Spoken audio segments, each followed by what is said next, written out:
Hello again, YouTubers. I'm going to splice this together, said he optimistically. Now, Paul got home here, and it's 10 till 6 now on March 10th, and not March, yeah, 10 till 6 on March 10th, Sunday evening, and uh, we've been out having some porch time, and Paul, of course, had a very busy day. I mean, it was like 112 checkouts. Right. And pizza boxes like you wouldn't believe. Well, he brought home an entire pizza, tonight. It was left over that nobody wanted. That's wonderful. There's tons more, but I didn't think we'd need them. Well, I mean, we can only eat so much. I mean, otherwise we'd both be big as houses. I mean, I've always blown up like a toad, instantaneously, and still, one can only, it's like one of Have those, so much fun. Well, it's like one of those Aesop's fables, where you're just the greedy so-and-so, and that's not the way to be when you're trying to deal with other human beings, is it? It's not. So. Still, we're provided for, well, given our refrigerator stock, we're provided for several months. But tonight, We're several days. Getting ready to go. No, he's off. He's off on Monday, so and this is kind of unusual. He's usually off on Tuesday and Wednesday, but they're doing a lot of stuff. Because Mariano is usually a housekeeper, and he's going to do my job tomorrow, and he requested a different date, Tuesday off for something he has to do. So then I'll be back Tuesday, and then I'll be off again on Wednesday. That's how it's working. Well, that's good. And I'm back to start at 8 o'clock every day instead of up, down. Plus, I'm not doing the laundry room stuff here and there. Believe you me, I far prefer it when he's, going off to work at the same time each day, because then I can adjust my sleep schedule and so forth to, so. Yeah. Yeah. Well, no, it's makes only, everybody's schedule well, it's easier for him too, of course, obviously, because he doesn't have to adjust his stuff. I sit around here till 10 o'clock. It's the drive next door. Yeah, well, he's a mile and a quarter down the road.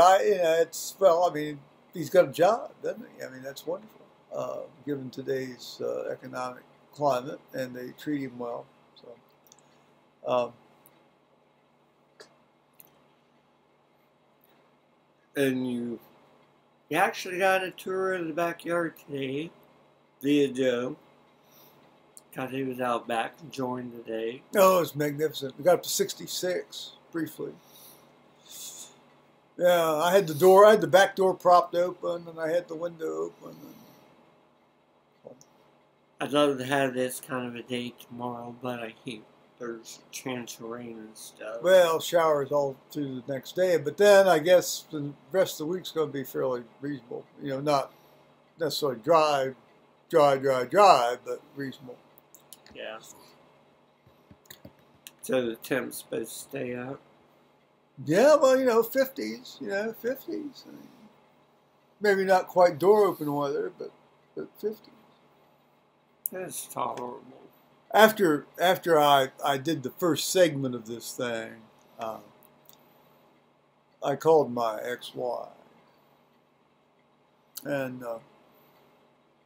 which was okay. I mean, that's okay. I mean, she was actually fairly reasonable today. I mean, she wasn't off in the delusional zone, and I didn't have to be a salmon and swim upstream, no, jump ladders. I wasn't swimming upstream, but we got talking about what was the sermon. Well, the sermon today was the prodigal son, so we talked about that, and I gave a précis of the rector's sermon, and he talked about the sermon he gave down in Southern Ohio when he was the priest in charge of his first parish.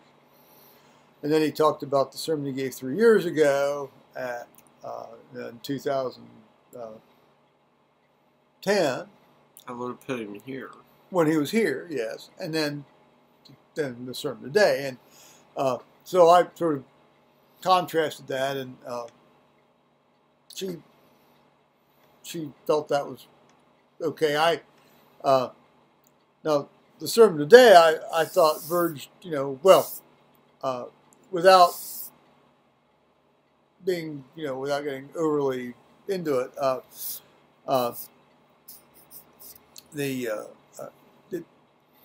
it held the dangers of solipsism. So we talked about that, but then of course, for some reason, and this happens almost every time we talk about the U.S. Episcopal Church. And she doesn't have a dog in this fight, by the way, anymore. She grew up in it, and she's in the Roman Catholic Church now, so she doesn't have a dog in this fight with the U.S. Episcopal Church. So, but she tried. Well, but she feels threatened. I mean, you get talking about the stuff, you have, and see, criticism for me isn't like a personal attack. Criticism does not mean personal attack. Criticism is an evaluative, not even evaluative. It's an argument about propositions offered in somebody else's argument. That's criticism. And so I was offering a criticism, an argument about the argument offered in the rector's sermon, and she acts like she's personally threatened. Maybe not quite as threatened as somebody, accosting you outside of the restaurant and demanding your wallet or something like that with a gun and threatening personal violence, but she feels threatened in some way. And she doesn't know this man. Why does she feel threatened? Well, anybody out there who's ever been married and then gotten divorced knows immediately what I mean.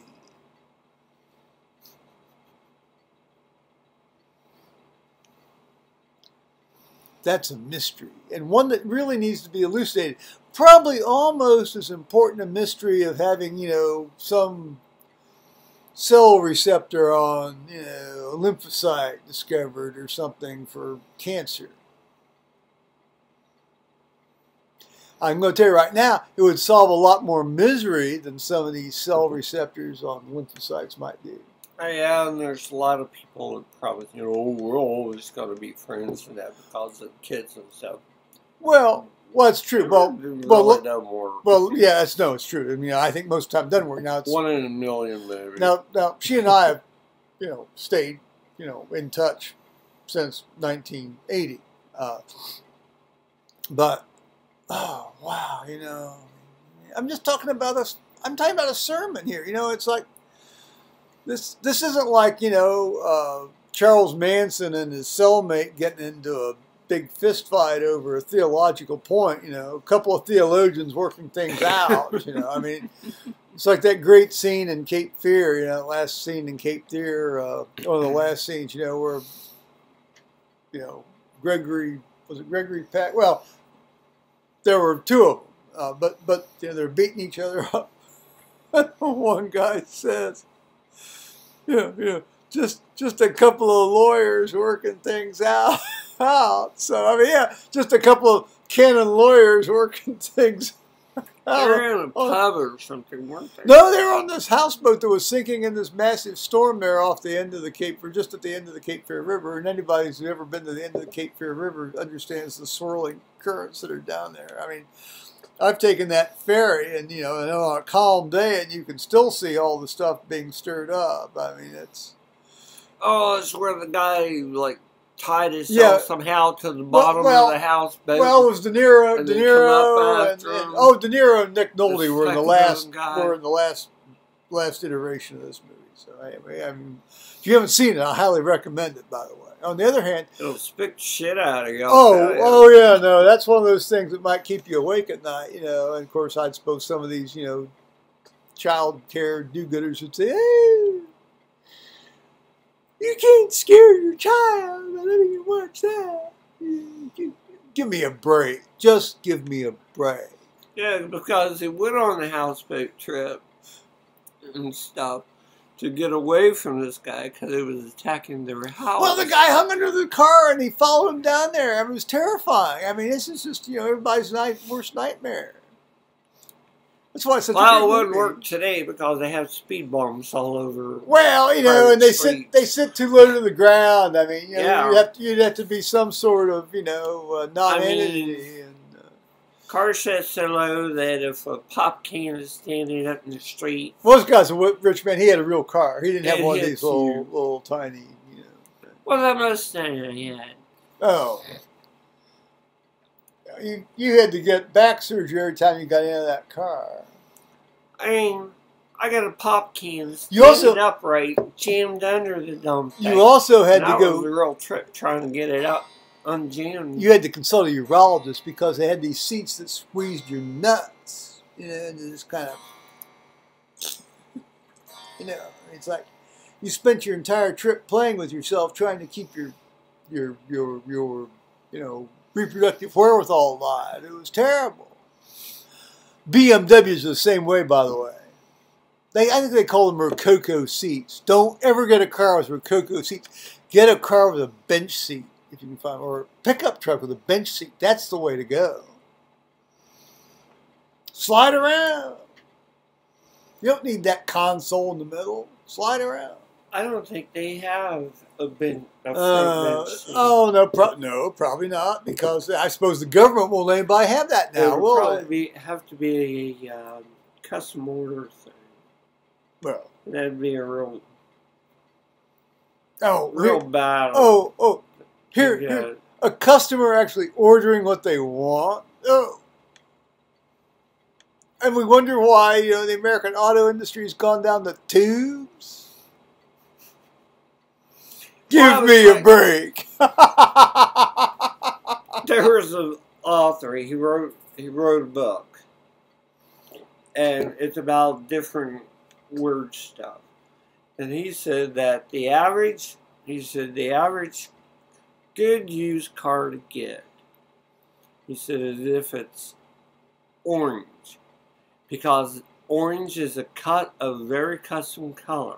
Oh, okay. And for some reason, when they're making the orange car, they'll take specific care and everything that this car is correct.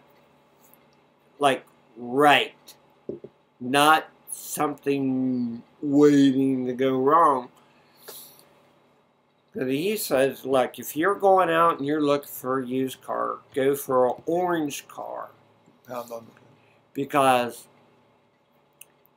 you're less apt to ever have a problem with that orange car, like you will with any other color of a used car. I imagine there wouldn't be many guys that would go off and steal an orange car either. No, because they really wouldn't fit in. Well, they'd say just, what's the license plate? We don't need the license plate. No, it's an orange car. Yeah. Anything else? No. Well, we need to, this is getting long. I've got to get out of this long habit. We got to run, guys. Oh, it's getting dinner time. Oh, it is. Oh, indeed. Well, All righty now. Bye-bye. Have a good night.